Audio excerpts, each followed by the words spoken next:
Hello, coffee కలుపుకుందామని coffee powder sugar వేశాను. Coffee powder గాలికి ఉండడం వల్ల అతుక్కుపోయింది. పాలు కాగేలోపు ఇలా పాలు కాగుతున్నాయి. ఈలోపు ఏదో చేసుకుంటూ ఉండి మర్చిపోయా. వేడివేడి పాలు పోసి గబగబా కలిపి తాగితే భలే రిలాక్స్ ఉంటుంది కదా. ఈ కాఫీ నేను ఎప్పటికీ తాగను, ఎవ్రీడే తాగను. ఎప్పుడో ఒకసారి తాగాలనిపించినప్పుడు కానీ, లేదంటే కొంచెం సాడ్గా ఉన్నప్పుడు కానీ తాగుతాను. జనరల్గా నేను కాఫీ అనేది ఎక్కువ తాగను. కాఫీ, చాయ్, టీ. మా వారికి టీ అంటే బాగా ఇష్టం.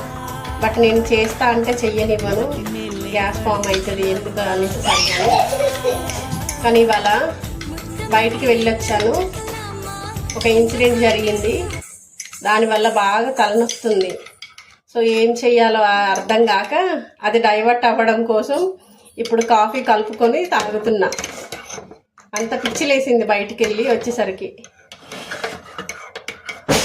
బయట ఫోటో ఫ్రేమ్ కోసం అనేసి వెళ్ళాము గిఫ్ట్ షాప్కి. అక్కడ ఒక పెద్ద ఇన్సిడెంట్ జరిగింది. అది ఏం జరిగింది, ఎలా జరిగింది అనేది మీకు ఖచ్చితంగా షేర్ చేసుకుంటాను.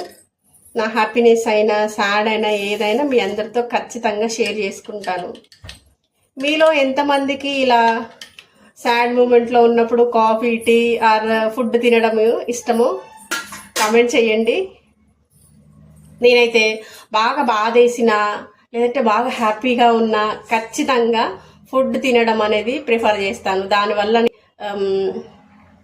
బాధ అనేది తగ్గిపోతుంది అనేసి ఫీల్ అవుతాను అంతే. లేదు అనేసి అంటే బిజీగా ఉండడం, కుకింగ్లో కానీ ఇంకా వేరే పనిలో కానీ బిజీగా ఉండడం వల్ల కూడా నా బాధని మర్చిపోగలుగుతాను. ఇవాళ గిఫ్ట్ షాప్లో చాలాసేపు అంటే చాలాసేపు, ఒక 2 hours నిలబడి మరీ ఆర్గ్యుమెంట్ చేశాను. సో దానివల్ల బాగా మూడ్ ఆఫ్ అయ్యాను. అందుకే వచ్చిగా కాఫీ తాగుతున్నాను, ఇంకా తప్పట్లేదు.